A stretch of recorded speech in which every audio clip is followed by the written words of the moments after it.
Two persons found guilty of practicing gay in the Republic of Cameroon sentenced to 5 years imprisonment and a fine of 200,000 francs CFA levied on them by the Court of First Instance here in Cameroon's economic capital Douala. The verdict was handed down today.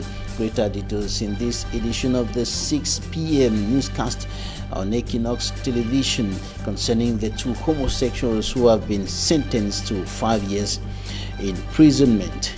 And in other news, he had been using the name of the Director of Cabinet at the Presidency of the Republic, Samuel Vondo Ayolo, the Director of the Civil Cabinet, to dupe citizens. He is an inmate of the Kondengi Maximum Security Prison in Yaoundé. He is now in the dragnets of security and defense forces. And out of the country, the question is France, the evil hand behind the turbulent situation in the Central African Republic is now rising to the sky after the arrest of a French national with a huge amount of weapons and ammunition.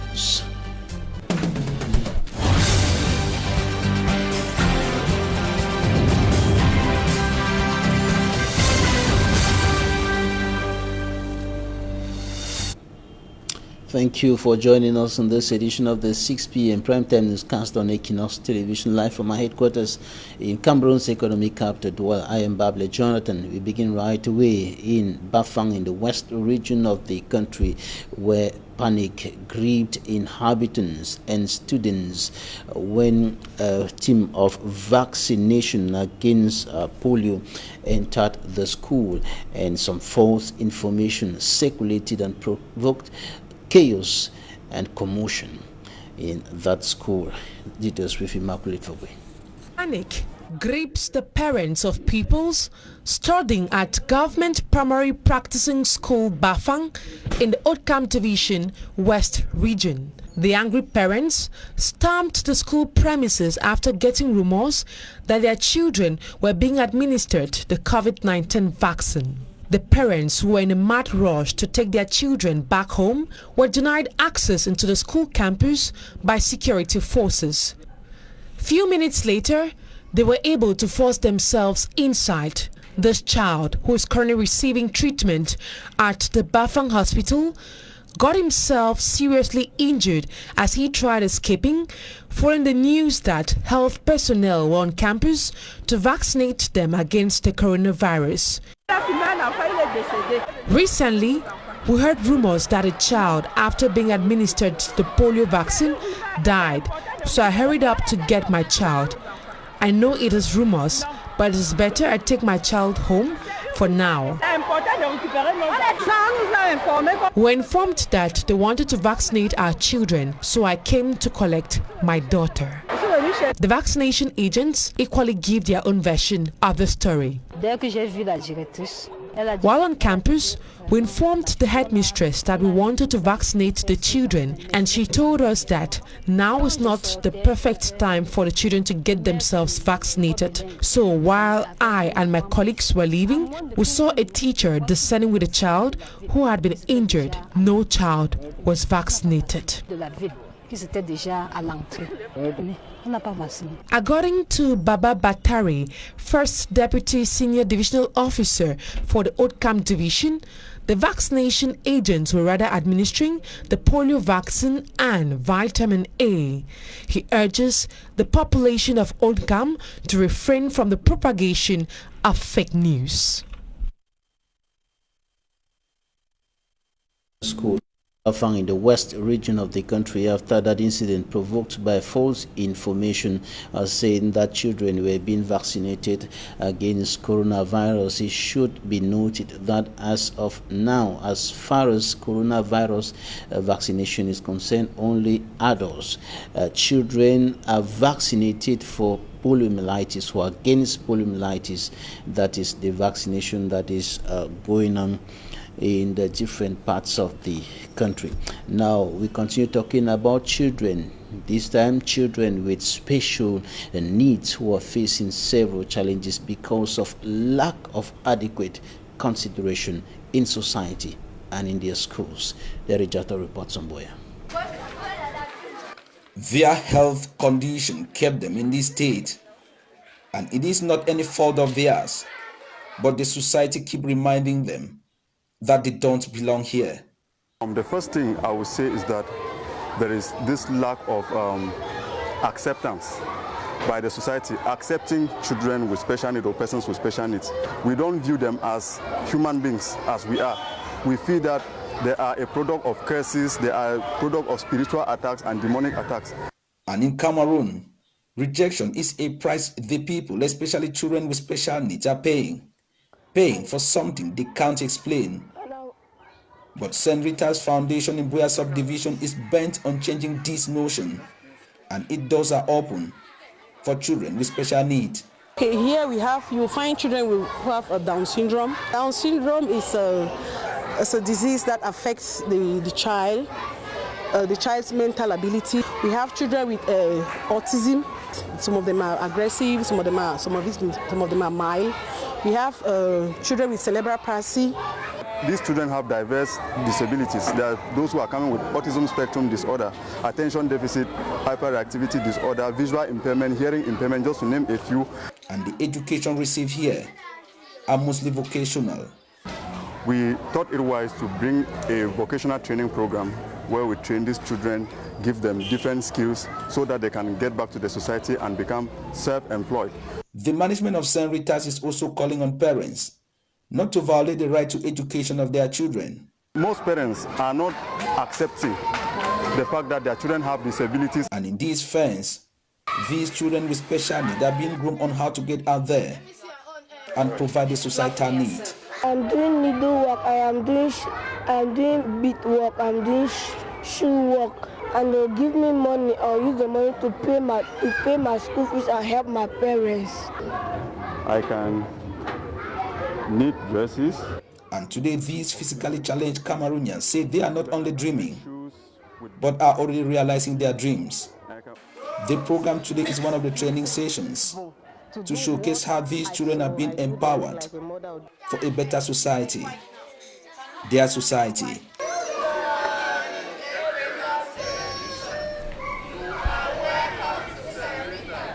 And in the report coming up, Innocent takes a look at the falling standards of the English language in the Republic of Cameroon in terms of speaking, writing, and understanding. English language, he says, has suffered a significant drop in standards, especially among young people. Details in this report. Students nowadays no longer write or speak standard English. Educationists say they discover this when marking examination scripts and listen to the learners express themselves. We come across these things during the marking of GC examinations, where students use certain forms like 2, like 4, which means 4. They write 4, 2, they write 2, they write 2. This makes them lose sense. He reveals what he thinks could be the root causes. Through television, through computer, through the internet, students have come to understand so many things, and this has helped to weaken them in the field of writing. Creative writing is no longer existing as it used to be in those days. This is not the case, according to some of the students who talk of addiction to a method of writing called shorthand. Instead of writing long form, you have to shorten it and write abbreviation. It's true that sometimes we want to write, for example, you are writing an exam, they ask you a question, and since you are in the head, there's less time, you want to write short form for you to complete your paper. It's now our generation, so we are youth and we want to use the same style that we copy from artists. Most of us copy those things from these stars, the comedians, musicians. It's very bad. This student testifies how it affected her mock examination results. I, for one, the thing has affected me because even during when I was writing the ordinary level mock, I made a mistake and it was like I failed the paper because of that. Poorly spoken or written English or French by some of these students, according to a writer, Zipita Ebonge, also stems from parents who do not master the languages and also from certain careless teachers. You know that children is learning from adults. When he's listening what adults say, we want to copy it. Many teachers don't have enough time to care of any individual students. To get out of this risky train heading towards official examination period, learners must adhere to this advice. They should be studious enough. They should do a lot of writing and maybe meet their teachers to give them a helping hand. A student can write an essay, a student can write a poem, a student can, that is creative writing. They should involve themselves in these things, and we advise them to write, to do their assignments, so that through marking we have discussions with them and we correct. The ball is now rolling in the court of the concerned students. Educational stakeholders in the littoral region of the Republic of Cameroon say the coronavirus pandemic has far-reaching adverse consequences on the teaching and learning process. They were meeting today here in Douala to evaluate how far they have gone so far for the current academic year, and they were also discussing strategies to improve on the teaching and learning process for better results. Charles Ekome reports. The COVID-19 pandemic is said to have been one of the major problems which contributed to the hindrance of a smooth 2020-2021 academic year for the basic education sector in the littoral region. This was disclosed by the regional delegate of basic education for the region, Leopold Yinga Njamen, who chaired the presentation of the balance sheet for the year by his subordinates. We had many problems, such as this COVID we were faced. Anyway, the Ministry of Basic Education gives to us what we call police sanity and protocol anti-COVID. We use only this document to fight against this COVID. During the presentation, a series of problems were also stated by Mbiba Chrisa-Claire, Regional Inspector for Pedagogy in the Littoral Region in charge of primary education. We cannot carry out this activity effectively because we have encountered some difficulties. And some of the difficulties are the enclavement of, you have the enclavement of some areas. There are some areas that to access is very difficult. But we also encountered some difficulties in classrooms where we realize that the new curricula is not effectively being implemented, and we suggest that teachers should be trained on that. The futuristic perspectives for the ongoing 2020-2021 academic year will be done in two phases in regards to the management of resources allocated for these projects in the region. The first phase consists of the use of resources for the development of primary schools, and the second phase will consist of the use of resources for the development of basic education departmental offices in the littoral region. In total, there are 81 projects listed with the sum of 616 million francs CFA to accompany the fruition of these projects. 2 homosexuals have been sentenced to 5 years in jail by the Bonanjo Court of First Instance. Njekam Loic Midrel alias Shakiro and Mute Roland alias Patricia have been sentenced to 5 years imprisonment and slammed a fine of 200,000 francs CFA each by the court. And of course, the verdict was handed down earlier today, and if they don't pay this financial obligation, they will be constrained to serve another 12 months imprisonment term, and they were prosecuted for attempted homosexuality, public indecency, and non-possession of national identity cards. We'll be bringing to you greater details in our subsequent news editions. Now, let's talk about this inmate who has been using the name of the director of the civil cabinet at the presidency of the Republic, Samuel Vondo Ayolo, to dupe citizens. And he is an inmate in the Yaoundé Central Prison, notably the Kondengui Maximum Security Prison in the nation's political capital, Yaoundé. He has been arrested and is now in detention. Smanjikan Gabriel reports. Calvin Eyafa is the unfortunate man to have fallen into the dragnet of security elements in Yaoundé.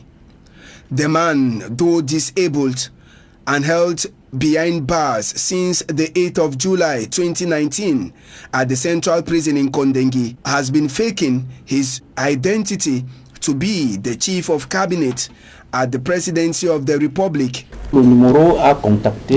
He got in contact with the Nigerian president, but in the course of their chat, it went off as the president of Niger called back to check. It's from there we realized that something was wrong. Jean-Calvin Eyafa started his activities after getting into contact with the ambassador of Niger in France via Google. He went on Google, where he got the number of the Niger ambassador in France and presented himself like the chief of cabinet at the presidency of the Republic. But he wanted to talk with his Niger counterpart, saying that the Cameroonian president wanted to talk with his Niger counterpart. After an investigation carried out by police officers, the said number was tracked at the Kondengui Central Prison. After we tracked the number, we discovered that it was from the Central Prison that the calls have been made. There we caught Mr. Eyafa. The victim, after a lengthy chat with the security officers, accepted the different complaints against him. The victim has not only called the Nigerian president, but also Malian president, World Bank, the United Nations, Nairobi, and several non-governmental organizations. In one of the calls he made to a non-governmental organization based in Nairobi, Kenya, he gained 1,385,954 francs. He is expected to appear before the State Council in the days ahead.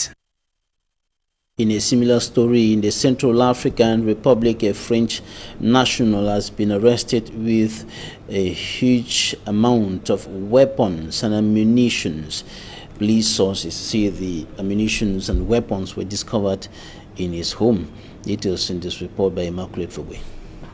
After the police discovered a large arsenal of weapons in his home, French national Jean-Remy Quignolot was arrested. He is believed to be a mercenary. Local news sources revealed that he had lived in the capital of the Central African Republic, Bangui, for several years. Police reports say Quignolot once trained fighters of the former Silica coalition, but now he presents himself as a consultant journalist in Bangui. According to humanitarian sources, the man had worked as a bodyguard for civil organizations in the Central African Republic, a country fighting a major armed rebellion seeking to overthrow the government. The Russian National Security Advisor to President Faustin Touadéra, Valery Zakharov, said on Twitter that the man had been detained with huge amounts of weapons and ammunitions. Russia has deployed hundreds of paramilitaries from private security companies to the Central African Republic to support government forces. Although Faustin Touadéra won the December 2020 election, opposition parties rejected the results. Rebel groups took control of several towns in the north and west and reached the outskirts of the capital Bangui in January 2021. With the help of Russian and Rwandan forces, government troops drove back the rebels and brought back many of the towns under state control. more than 276,000 people have been displaced in the country since mid-December last year. The United Nations estimates that about 1.8 million people are in need of urgent help. Talking Point is up next.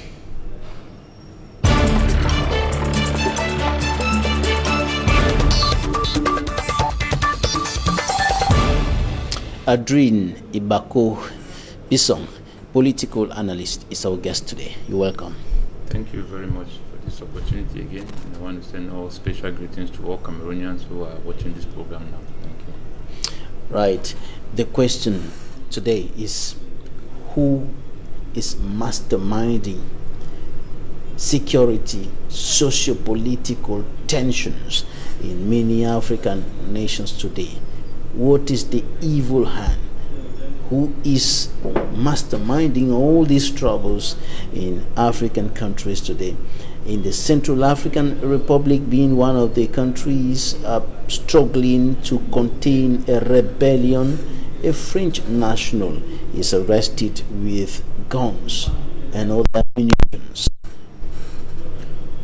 Well, what I would say here is that the situation right now we are facing in Chad is equally as we have with the same situations we are facing in so many other African countries, where it has gotten to a point where the analysis that we can make in Nigeria or what we see happening in Nigeria today can be used as an analysis of what is happening in Chad, in Central Africa, in Cameroon, in Somalia, in Ethiopia, in Niger, in Burkina Faso, in Ivory Coast. They are all the same story. That means that Africa is facing a very common problem, and which is very pertinent for us to understand that this is not a very special problem which is happening only in Chad. We also see that in so many countries that I cannot cite all, the similar things are happening. The question here is, what is the challenge? You see, it depends on who is looking at Africa, and it depends on who is answering the question of what is really wrong in Africa today, the insecurity and the munitions that we find today in the African soil. And we understand that we don't have factories that produce weapons. All these weapons definitely are coming from the West. Except for locally made weapons, but these are not the ones we are seeing in the hands of the rebel, especially the ones we saw in Nigeria. Even here in Cameroon, and so many other places, whether it's Mali, whether it's in Central Africa, like I've cited, you realize that those people carrying those weapons do not have the resources to afford those weapons. If you look at what happens also in Nigeria, they don't have the resources to afford the kinds of weapons you find them using. So that simply tells you that we have a foreign investor having interest to destabilize a country for its own interest. You are talking today in Chad, we are hearing the Russians going there. What are they doing there? They only probably are going to secure their own interests, like they did in Central Africa, in Mali, and so many other places. So you come to realize that we are dealing here with very vicious and ambitious Western counterparts who have only seen a means to continue building, how will I call it, an economy of legacy from the African exploitation. And this is what we are still seeing happening as in reference to Chad. In Chad, the French military has been there, the French soldiers have been there, they have a military base there, and in the Central African Republic they have been there also before the coming of the Russians. And today a French national who is identified as a former French soldier, somebody who had trained former Seleka rebels, who was served as bodyguard for several organizations in the Central African Republic, who has been living in the country's capital, Bangui, for several years, and today he is arrested with a huge amount of weapons and ammunition. What can we read within the lines of that? Chad is living under occupation of France, and not only Chad alone. Like I've said, these problems are not a special problem to one particular country. This is what we find all over Africa. So you see the presence of France in Chad is not for the interest of the Chadians. They are there to secure their interest, because Chad being the 10th largest oil reserve in Africa, and also the power-based source where France gets its energy from. So they are there to protect their interests, and they are protecting their interests at the expense of the population.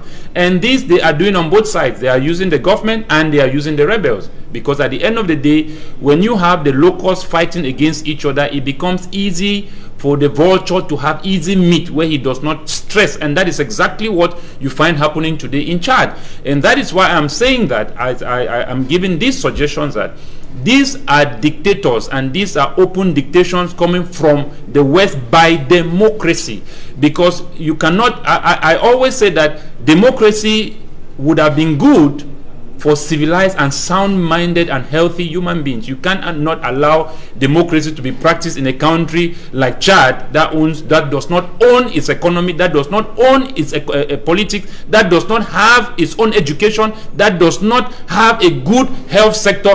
Basically, Chad depends 100% on France. And how do you tell me that you expect the lives of the Chadians to improve when you have leaders that are put in place and not elected by the people from that country, are being appointed by colonialists? And to be like we saw in the other I think it was if I'm not mistaken, it was a speech that Idriss Déby made, that he was forced by France to go in for another term. He came out on international television and he made that announcement. So this is just to tell you that we have people who feels that they can decide what happens in a country that has a population of 15 million people, Chadians, without consulting the Chadians of what their opinion is concerning the presence of France in their country. The Chadians are left away from all this due process and from all these decisions. The people sit behind and take these decisions without the consent and the consensus of the population of that country. So this is the actual problem we are facing, not only in Chad, but we are facing in all these other African countries as I'm describing. So these ammunitions are there. It will shock a lot of Africans that if you go at the level of the IMF and you want to ask the foreign reserves of many of these Western nations, basically they don't have natural resources. Africa is putting down hardcore raw materials as its own foreign exchange reserves at the level of France. You go in many of these Western nations, their reserve, their foreign exchange reserves is weapons. That is what they use as their own foreign exchange reserves are weapons. In the Central African Republic, what the other questions that are rising after this arrest is, how did he get into the country with all those guns, with all the ammunitions? How did he come through some diplomatic channels? Did he come through some illegal means that were not checked, or he has accomplices within the national territory? Well, how he came in, I think it should be very obvious, because this is only happening at the time that Idriss Déby has fallen. That's why we are getting... in Central African Republic. Pardon? I'm talking about the situation in Central African Republic. Yes, that's what I'm saying. That I understand you very well. That's what, because if you remember, one of the major roles Idriss at that time was playing in that area, keeping security there. Now, if you look at what is you are asking the question of how did he enter, the question here is who is in control and who is making the rules in that country. It's not the incumbent government, but it is France. So these are the strategies of, how will I put it, giving mediums for people to come in with ammunition to destabilize. What was he using the weapons for? He was using these weapons to supply rebels. It was not to give to the government. It was not to fortify the government. This is to sponsor rebel groups to rise up against the government.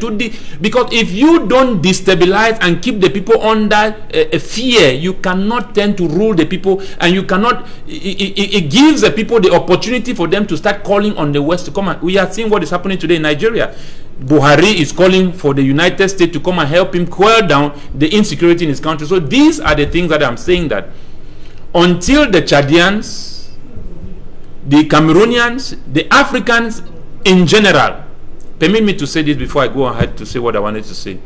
You see, when France looks at Central Africa, it doesn't look at Central Africa as a nation belonging to the people of that origin. France sees it as a colony which must pay taxes to its country. And even though it's no longer a colony. Pardon? It is not a colony. It is not a conquered territory. Neither is it even a trusteeship territory. It is a nation. Yeah, that is the impression that a lot of Africans do have. It is not. I'm sorry to say that, but if you look at all the 14 French colonies in Africa that are paying $500 billion every year as colonial tax to the French government, for what and why? They are paying the debts which France in the time of the war spent, and now is recovering it back from Africa. Apart from that, all its investments are all in Africa. So all I'm saying here is that is the way France looks at Central Africa. The people of that nation sees it as their nation, but I see it as Africa, and that is why the problems that are happening there, I want to pan-Africanize it and look at it as an African problem, and we need to look at it from that perspective, because if we start wanting to handle these problems as individual nations, trust you me, it's very impossible.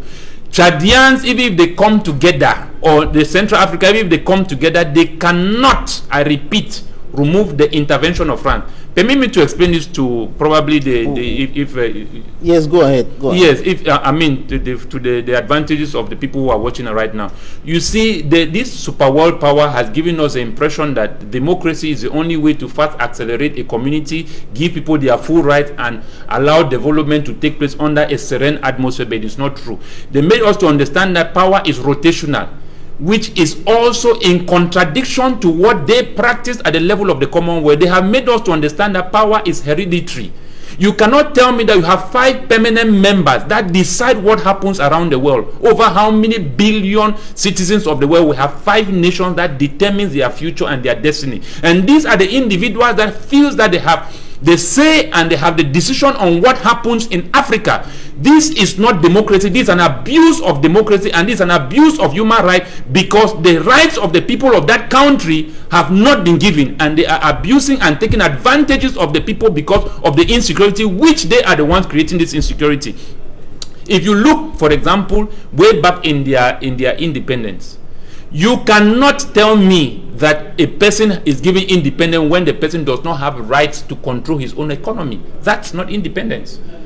That is not independence. It's just like giving a businessman giving a businessman a business with no capital, and you say the man is running a business. What does he use in running or building that business? So these are some of the things that we need to be very tactful to understand, that if one nation in Africa rises up today, it cannot defeat these people. And that was the essence of the meeting in Berlin 1884, presided by the United Nations, to perpetually, at the time when the League of Nations in 1923 to 1945, when the United Nations was created, was at the point when they had already agreed at the level of the West to perpetually use Africa in building a lifetime legacy and keeping their race at the top. And that's what we talk about white supremacy. So these are the things that we are saying, that if Africa or Chad or Central Africa or Cameroon or Niger, Burkina Faso, Ethiopia, we need to come together as one nation in order to defeat these people.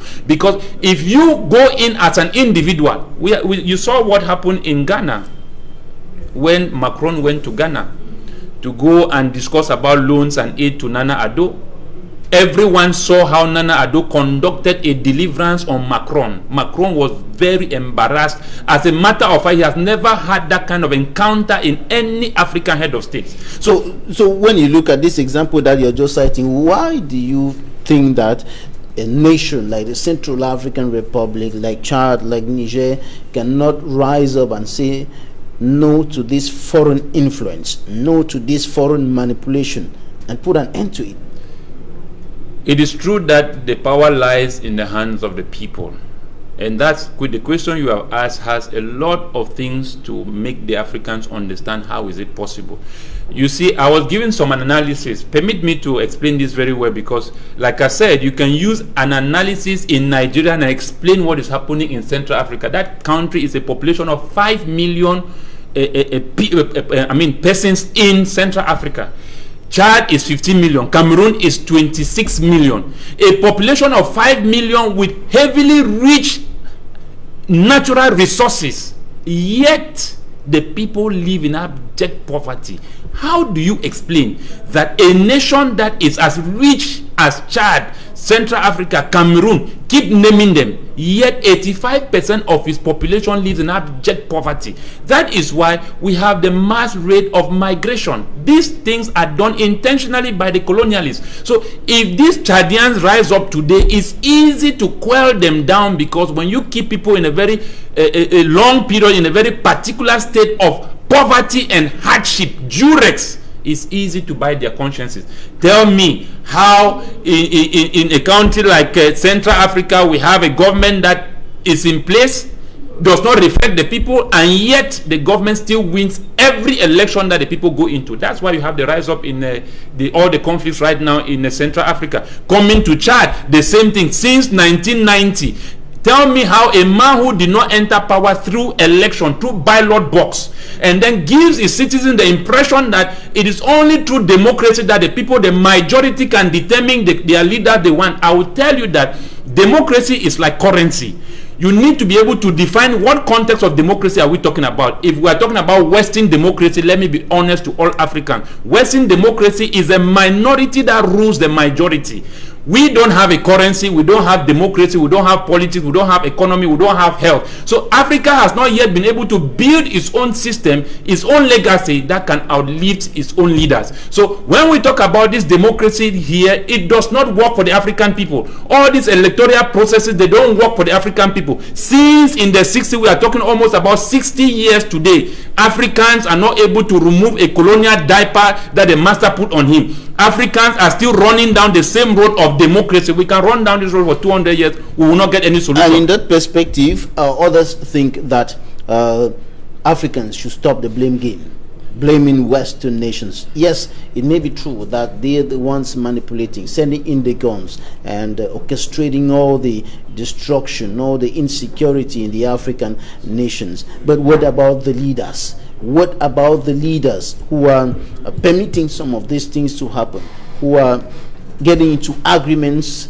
for some of these things, opening the way for some of these things to occur? I'm making this, the question you have said, there are many analyses I've made on it. There are three chains of responsibility, of areas of blame, and how will I put it, people who have assumed responsibility. At the level of the Commonwealth, the Western nation, they have a responsibility over Africa, for example. You come to our leaders, they have an area of responsibility, and then you come to the people, the population of that country, they do also have a responsibility. So when you have your hope on a certain leader and that leader fails you, the next responsibility becomes yourself. So that's why I'm saying that the 850 million population of African youths, when this population would have been enlightened and understand the Western exploitation and the white supremacy over Africa and colonization, civilization, and extermination of the black race, when this population will come to that realization, we will be able to build a united front. It is difficult to take an unenlightened people in front of an election, because how will I call it, the ignorance of one voter can hamper the future of a nation. So it is very important that what we go over the social media, the media, to do is to enlighten the youths in Africa and our leaders, because many of these leaders do not understand what they are doing. You cannot allow the enemies of the West exploit your own country. That means that you exercise your own tyranny over those that are beneath you to support the prices of the enemies, your own enemies, at the expense of your population. What these leaders are doing, whether in Central Africa, Chad, Cameroon, Burkina Faso, Ethiopia, and all of that, they are allowing the interests of their enemies fighting one another and killing one another to support the prices of those that are above them. What matters here is who makes the decision. Who makes the decision is the West. We saw that. I mean, I asked myself here, please permit me to say this. Look at the example like Cameroon. How do you explain to me that a man of about 87 years old go and meet a boy of 35 years old, takes a plane without fear of plane crash, to go and explain to him his own plan that did not work in his own country? Is just to tell you that this world is controlled by systems, and our leaders understand. We understand that their hands are tied. I'm not encouraging any African or Cameroonians to go out on the street and fight their government. We need to stop this fighting, in-house fighting among ourselves, and understand that the real terrorists and the real enemies of this continent, these nations we are all talking about, they are those 5 members, especially UK, France, and the United States. Shall we continue to look outside when in-house there are accomplices? In-house there are people who ought to stand up and say no. There are people who have been conferred the authority to take decisions, to take stands that will protect the people. That is why I say that here we don't have democracy. There are no free and transparent elections in Africa. If the people were to go out and choose their own leaders, all these leaders we have in power will never see the light of power. And that is why I kept encouraging Africans that we must not discuss politics under political parties. We must not feel that the next president should come through another political party. You tell me how a man did not enter power from 60 to 84, whether it is a Central Africa, whether it is a Chad, did not enter through ballot box, and then encourages his own citizens that power is rotational. They put periods of election and call the public, the population to go out and vote. That is an abuse of human rights. When you know that no one can remove you there because you are not put there by the people that you are asking them to go and vote their leader. So these are the things that I'm saying, that there are so many factors that come here to play, that we need to get into an all-inclusive dialogue, which is very important. We have been so disorganized, no solidarity. I mean, it makes it in such a way that it's easy to use another African to kill another African because of the state in which we are living. Africans have to rise up and unite in a common front against a common enemy. Ibako Adrien Bisson, thank you for coming. Thank you very much. Thanks, ladies and gentlemen, for staying with us. That's it for today. Equinoxe is up next.